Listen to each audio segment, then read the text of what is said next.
Hey guys, Don here. Welcome to Podiatry Practice Mastery.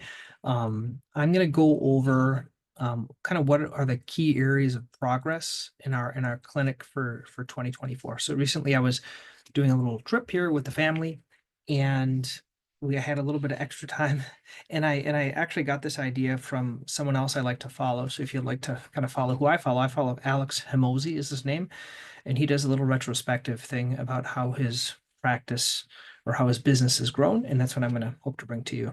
So I wrote a few things. Hope to do this kind of quick to value your time. In my practice, a couple of things that have helped. We went from 4 doctors down to 3 doctors, and then up to 4 doctors. Our fourth doctor that we had, it was kind of a poor hiring decision on our part. We needed to fill a seat without getting the proper person for that seat. So this is a learning experience. If you're looking to hire and you want to keep good people for a long time, it's probably not good to hire just anyone because you need someone. That was a learning experience for us. The patient, I'm sorry, the podiatrist that was here with us, just wasn't a good fit. The reason we needed that spot is because we had 2 offices that were efficient with 2 doctors in each office at each time. And we were kind of jammed with 3 doctors in one office because we only had 6 treatment rooms. That's why we moved to the second office, which I think was a good business decision. But the problem is one of the doctors that was our previous 4th wanted to move to Connecticut.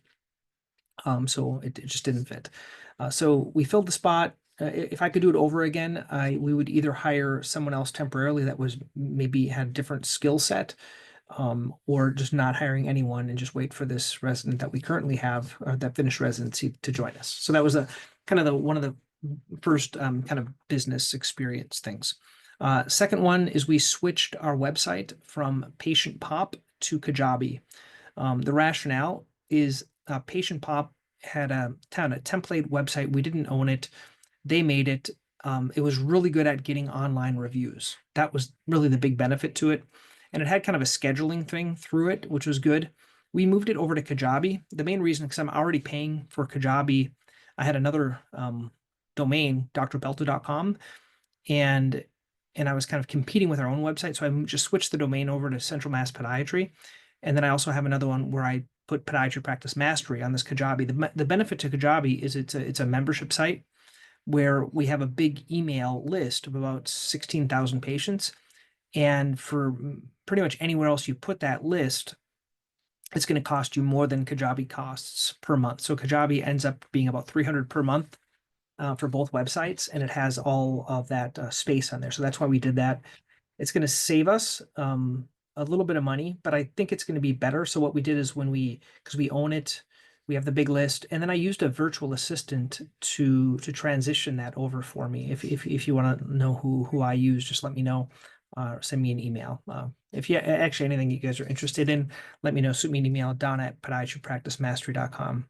So we used a VA to do this transition. So we had them do an SEO move, meaning to kind of keep the keywords, because our website was currently ranking very well and we wanted to keep that ranking, and we wanted to get rid of all the dead links. So we used a SEO person. So I think with the website, we learned that there are 2 areas that you can focus on. You can focus on SEO, or you can focus on like AdWords.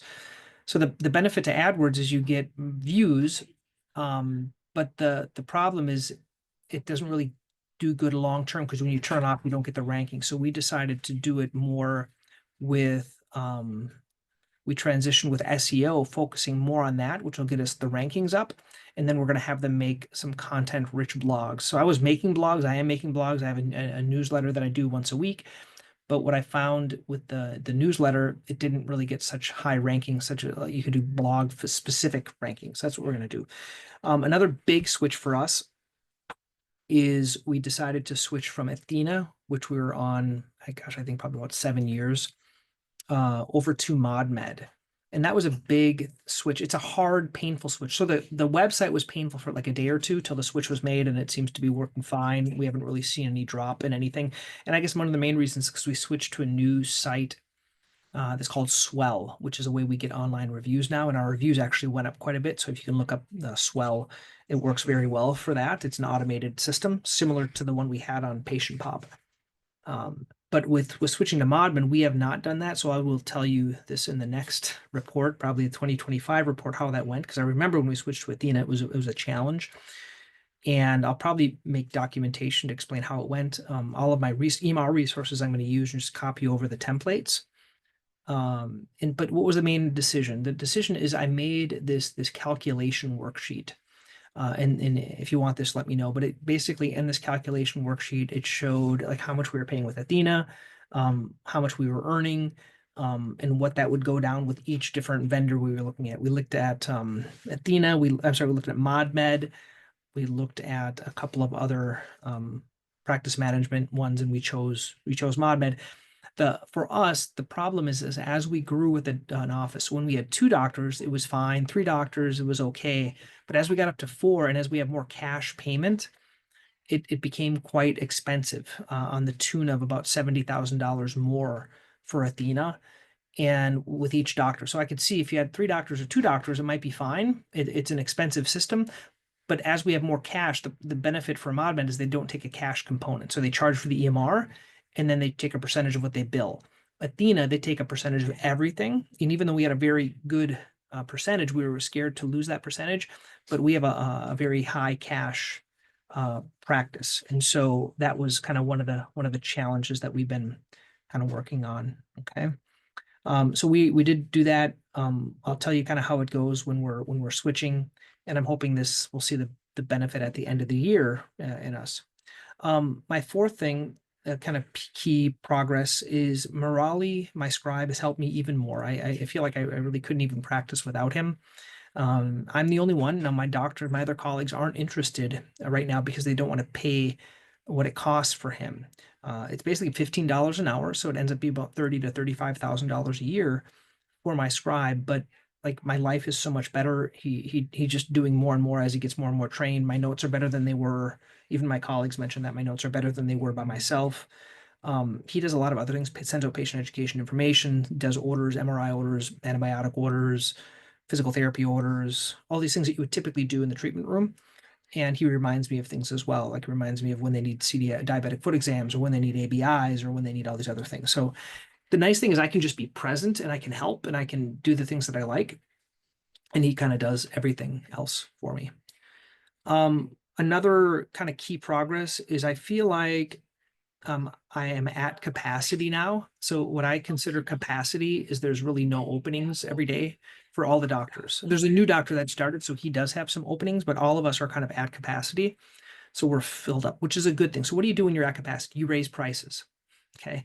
You raise prices, or you reduce low value things. And that's kind of what we're focusing on right now. So give you a couple of examples. When you're at, so there's a difference. When you're not at capacity, it means you have a lot of spaces open. So you want patients to come back. You want anyone to be in there and to fill the seat, versus just better producing patients, like per visit value higher. So I'm focusing more on higher per visit value, so I can get my per visit value up for all those patients and reducing the low visit value because I'm at capacity. If I was starting out, I would just want everyone to come back. So I'll give you a couple of examples. Matrices, I used to see back in 2 weeks and 4 weeks. Now I just see them at 3 weeks, and then they take a picture if they have other questions. INDs, I used to see them back in 2 weeks. Now I'm not seeing them back unless they're on an antibiotic. Fractures, I'm doing a fracture code, and then instead of seeing back every 2 weeks for x-ray so I can get the x-ray, I'm now seeing them back, depending, maybe 3 weeks, maybe 4 weeks. We've also reduced the availability for low value patients. So patients like routine, now I do Friday mornings only. I was doing all day Friday. Now I'm doing just Friday morning, and I double book every single one of them. And that's the way I only do routine care during that time, so I can focus on other higher value patients the other days. And also, we're trying to transition now. Marjorie, she is our nail tech. We're still kind of learning how this is going to play out, but I'm going to have to see every patient. That's done by insurance, but just to train her. So I'm trying to focus on increasing my per visit value, so that, and then reduce the low visit value patients. The challenge with this, though, as you're seeing more higher value patients, they tend to be more complex. So I'm realizing the notes have to be better. I'm offering more things. I'm spending more time with the patients. So I'm not having as many like the quick, easy, like paronychia follow-ups or wart follow-ups. So I'm tending to double book now. My warts, I'm tending to double book my orthotics follow-up. These other things that are just kind of lower value, putting 2 lower value together, kind of the same way I do with routine. Another big win for us for 2024 was our routine day. So we've kind of consistently made this now amongst all the doctors. I do it, my partner, Neil, does it Tuesday mornings. My other partner does it Wednesday mornings. I do it Friday mornings, and we have one doctor at our other office that does it Thursday morning. So we all have half day. That's all people can be available to do routine care. So it just really simplifies things. This was reiterated recently at an AAPPM meeting, and they found the same thing that we found. Because in the past we used to spread them out. That really didn't work that well. It really works well of having just a routine half day for the doctor. So that's what we did. Marjorie now is helping me.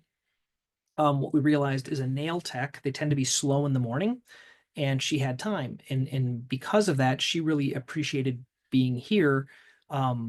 And we're okay even if she wants to snag some of the self-pay patients into her clinic, into her nail salon. That's fine for us. Eventually, she's learning. Like lately, she spent time with me. Basically, I saw the patients, introduced myself, had her do the nails, and then I left. I then came back and did the callus care, and I'm teaching her about things to watch out for. I'm coming back in to do maybe like a diabetic foot exam or dealing with another issue that might be there that would need an office visit or a procedure. Still do office visits, still do diabetic foot exams, still recommend ABIs, but we're really unavailable other days for routine care. And it's really made our lives a lot better. And so it's the only challenge is they're booked out so much that a little inconvenient for patients, but what you make convenient, you'll get more of. And so if it's inconvenient, they're either going to the other doctors. One thing that I've done as well, less in this year, and I've done less surgery than I ever have before.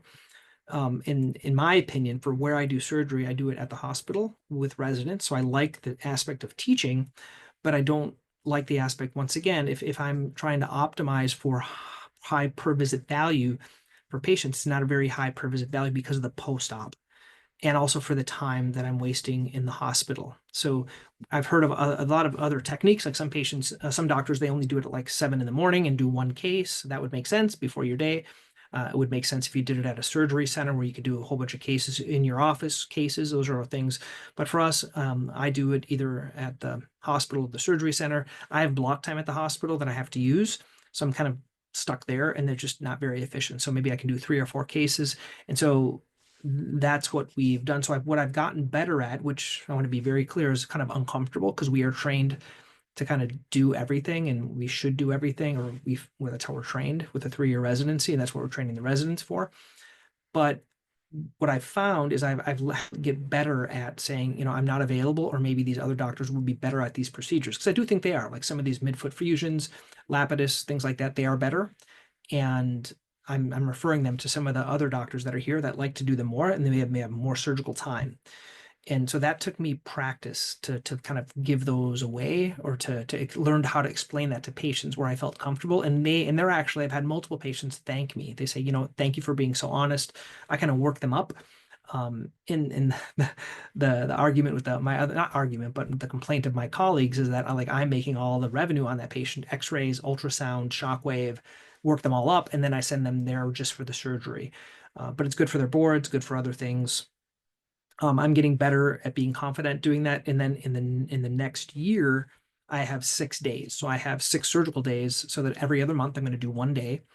And that just also gives me a reason to say, hey, it might take 6 months for you to get in to see me for surgery. So you might want to consider seeing someone else in my practice. So that's a big win for me. Another thing for me was my per visit value went up to 160 to 170 per visit. Before it was 130, 140. And I think a lot of that has to do with optimizing for value for patients, and then having Morali as my scribe, because I think I do more office visits. I'm more thorough, because many times before I had my scribe, I was just kind of trimming the nails, calluses, not even documenting it. And now I can kind of think more out of the box. So my per visit value has increased. I've also kind of trained my staff to backfill. This is something I learned as well. You want to backfill, meaning you want to fill the day today and just trust that the other stuff will fill in. So moving patients up, have a wait list, have them move up so you're packed all the time. Another thing we've been doing is we've been doing Qtenza. The jury is still out. It seems to reimburse quite well. It's done every 3 months. We went to a lecture from them or a dinner, and I'm doing that a little bit. I'm not doing a ton of Qtenzas. but it does seem to be doing well. I'm doing a lot of EPAT, and what helps me every year when I go to the EPAT or Shockwave conference, there is now an American Society of Shockwave that I'm going to be going to. And so the EPAT or Shockwave Cure Medics conference is a great conference. I always learn more. I want to do more and more of Shockwave. I want to switch from 3 visits to 6 Shockwaves because I think that's kind of the trend, is to do more. So I'm working on that. Another couple of things that have given a lot of joy would be my weekly newsletter. I've really enjoyed that. I get a lot of good response from the patients, and they like my stories. I like doing that. I would like to do it more with a virtual assistant. And like, I tell my story and the virtual assistant would do other things. So I've been playing around with that. Once again, I've been using Faye. She's a virtual assistant that helps with a lot of these just side tasks that I've enjoyed. I've done a few interviews this last year with people. That was kind of fun. Not so much for the practice, more for Podiatry Practice Mastery. But I've enjoyed doing that. What I see kind of for next year, what I'm excited about, and what's been kind of giving me energy, is for Podiatry Practice Mastery, as I'm doing a $1 million minute. So basically every day I'm going through my sheets that I have here, and I kind of document like who got x-rays, who got ultrasound, who is the most valuable patient. And I'm verbalizing that to other doctors. So I think it might help others that are kind of wanting to get to the $1 million mark, kind of showing what type of patients I'm seeing, how I'm optimizing for more profitable patients. That's giving me a lot of energy. I've done a couple of interviews. That always gives me energy. I've had like 3 doctors visit me for Podiatry Practice Mastery, coming to visit. That always gives a lot of energy. So if you're interested in coming to visit, I would welcome you. Just like any other doctor, I think would welcome. That gives me a lot of joy. I just don't have the time to go out and visit. I'm actually thinking about trying to figure out a calculation of how many days I need to be in the office to make the $1 million mark, and then or a little bit over, take more time off, and then use those extra days to go visit other doctors, because I think I would enjoy that. I could make content, and I think I would learn a lot. Because my number went from 1.1 last year, which was 2023, to I think it's going to end up being 1.35 million in personal production for the office in 2024. So if I'm around that amount, and I don't want to be over my colleagues, so if I have extra days I could take off, that would be good for me to go visit other people, take more time off, and things like that. I'm excited in the future to go more for no's, meaning offering more orthotics, and offering more shockwave with successions and amnio, and kind of learn how to do that. There's that book I like, Alex Hormozi. He talks about the 10x offer. So having an offer that is like absurdly high, that will you anchor, and so that everything else less than that is going to be fine for the patient. So I'm trying to figure out that's something I'm working on for next year. I'm excited about having more doctors come and visit the office. I'm really excited about. I'm excited, and I've enjoyed this last year. I think it's 6 people in my WhatsApp mastermind group. So basically it's a WhatsApp group where we chat. We have it's called WhatsApp, where we chat with each other and we share kind of what we're working on. If I do a video, I'll send that. Actually, that's another thing that has been fun. There's a new kind of format that I'm making videos. It makes it really easy. If you want to look at my videos, you can go to YouTube, drpelto.com, see my videos, but it's called Submagic, SUBMAGIC. It's .co. It's a way you make a video, it puts subtitles with cool little pictures and moving things, and then you can post it to YouTube, LinkedIn, Facebook, other things like that. So that's kind of an exciting thing I've been enjoying. I've been enjoying the mastermind group because I can share things. They share their problems. We share help with one another. So that's been kind of a fun thing. So those are the things. I wanted to make a quick video here, just my recap of 2024, what I've been kind of working on, what I'm excited about.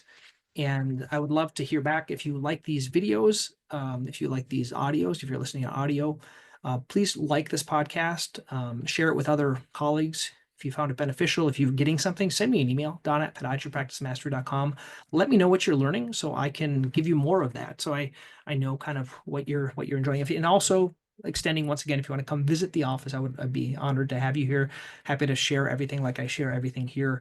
What's kind of been working. You can share what's been working with you. I'd love to hear, because that always helps me to have more content for sharing it with us. Okay. Thanks.